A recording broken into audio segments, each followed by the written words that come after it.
नमस्कार, मैं हूं योगेश राणा और आइए बात करते हैं कर्ण मेहरा, गणेश गोदियाल की नाराजगी और बदल रही उत्तराखंड की कांग्रेस पर।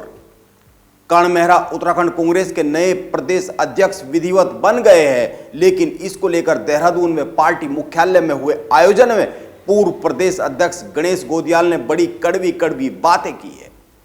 वैसे तो उन्होंने मंच पर बैठे प्रदेश प्रभारी देवेंद्र यादव को संबोधित करते हुए ये कड़वी कड़वी बातें कही है, लेकिन गौर करने वाली बात है, एक तो ये उत्तराखंड में प्रदेश की चुनावी हार के बाद पहला बड़ा आयोजन था जिस पर कांग्रेस के हर कार्यकर्ता की सीधी नजर थी, और दूसरी बात यह नए अध्यक्ष की ताजपोशी का समय था, इसीलिए यहां पर मंच से इस तरह से गुस्से का सीधा सीधा इजहार कितना करना चाहिए था और यह कितना जायज रहा है, इस पर एक सवाल है।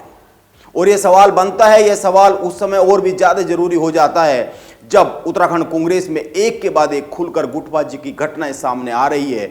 इस पर बात करेंगे क्योंकि मैं मानता हूं कि गणेश गोदियाल ने सही किया है, अपनी बात रखनी चाहिए। यह लोकतांत्रिक माहौल को दर्शाता हुआ सच है, लेकिन मेरा मानना है कि उनका अपनी बात रखना तो ठीक है, लेकिन जो वो कह गए क्या वो सही है, यह भी एक सवाल है। और आज की बात इसी सवाल के इर्द गिर्द बुनते हैं।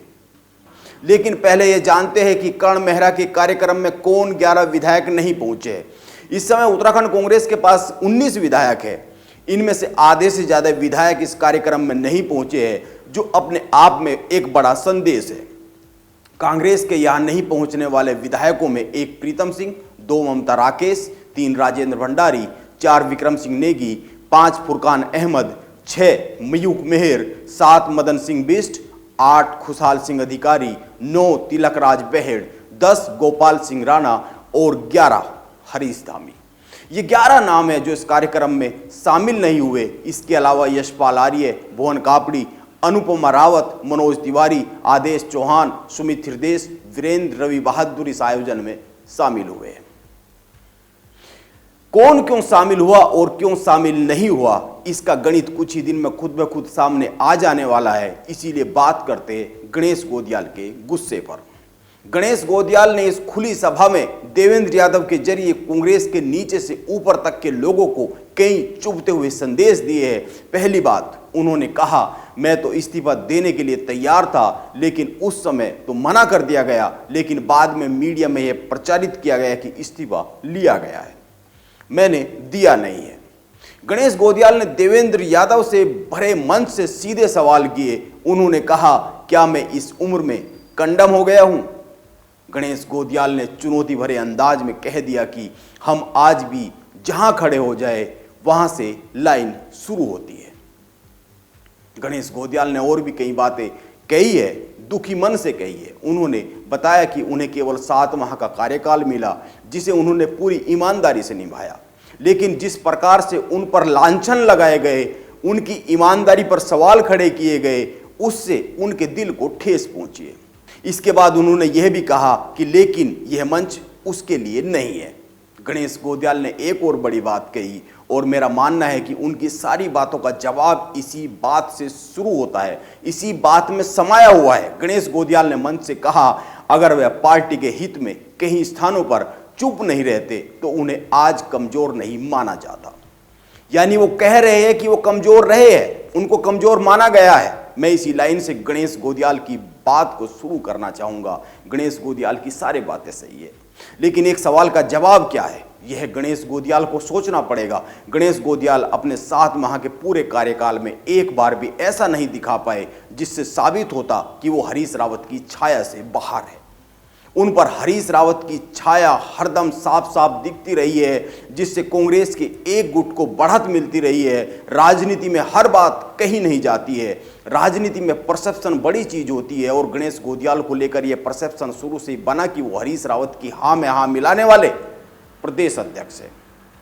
और गणेश गोदियाल ने इस परसेप्शन को तोड़ने के लिए या फिर इस परसेप्शन को बदलने के लिए एक बार भी कोशिश नहीं की। उनके पास इसको बदलने के 2 बड़े मौके थे। एक, उस समय जब हरक सिंह रावत के कांग्रेस में आने को लेकर घमासान मचा हुआ था, लेकिन गणेश गोदियाल कोई स्टैंड नहीं दिखा पाए। वो प्रदेश अध्यक्ष थे, लेकिन वो उस समय सवालों से भागते दिखे। और दूसरा मौका उस समय आया जब हरीश रावत रामनगर से चुनाव लड़ने की जिद पर अड़ गए। उस समय हरीश रावत और रंजीत रावत के बीच खुली जंग शुरू हो गई, लेकिन पूरे प्रकरण में गणेश गोदियाल ने बहुत सख्त होकर कोई भूमिका नहीं निभाई। वो उत्तराखंड कांग्रेस के प्रदेश अध्यक्ष थे, उन्हें आगे आकर समाधान पेश करना चाहिए था, अनुशासन को कायम रखना चाहिए था, लेकिन उस समय यशपाल आर्य ने सामने आकर इस मामले का समाधान निकाला। यशपाल आर्य ने दोनों गुटों से सीधी बात की और हरीश रावत को लाल कुआं के लिए तैयार किया, सभी गुटों के साथ एक साथ बैठकर। और अब गणेश गोदियाल कह रहे हैं कि उन पर लांछन लगाए जा रहे हैं।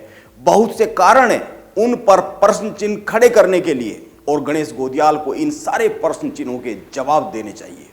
वो सवाल बाद में खड़े करे, पहले वो जवाब तैयार करे, क्योंकि उत्तराखंड में इस हार पर 3 ही नाम लिखे हुए हैं, 1 गणेश गोदियाल, 2 प्रीतम सिंह और 3 हरीश रावत, क्योंकि ये तीनों ही कर्ता धर्ता थे पूरे चुनाव के। और अंत में एक सवाल, गुस्सा कब आता है? गुस्सा किन्हीं भी परिस्थितियों के खुद के द्वारा किए गए मूल्यांकन के बाद आता है। गणेश गोदियाल एक बार फिर से अपने कार्यकाल का खुद से मूल्यांकन करें, हो सकता है उनका गुस्सा कुछ कम हो जाए, ऐसा मेरा मानना है। वैसे इस मंच से हरीश रावत ने भी 2 बातें कही है जिन पर चर्चा होनी जरूरी है। एक, उन्होंने इशारों में कहा कि वो 2027 के लिए भी तैयार है, और दूसरी बात, उन्होंने कांग्रेस को सुझाव दिया गढ़वाल का असंतुलन जल्द दूर किया जाना चाहिए। यानी हरीश रावत के मन में बड़ी उथल पुथल मची हुई है, इस पर किसी अन्य स्टोरी में बात करेंगे। वैसे कर्ण मेहरा ने मंच से बहुत सारे जवाब दिए हैं इन सारे सवालों के। उसको एक लाइन में कहे तो उन्होंने साफ साफ कह दिया है कि अब कांग्रेस में परिक्रमा करने वालों की नहीं चलेगी, यहां पर काम करने वाले ही टिकेंगे। अब देखते हैं उत्तराखंड की कांग्रेस में नए समीकरण क्या बनते हैं और दिशा क्या बनती है, क्योंकि उपचुनाव की तैयारी शुरू हो गई है और माना जा रहा है कि पुष्कर सिंह धामी चंपावत से चुनाव लड़ेंगे। देखते हैं उत्तराखंड की राजनीति किस दिशा में जाती है। अब नमस्कार, आप बने रहे मेरे साथ।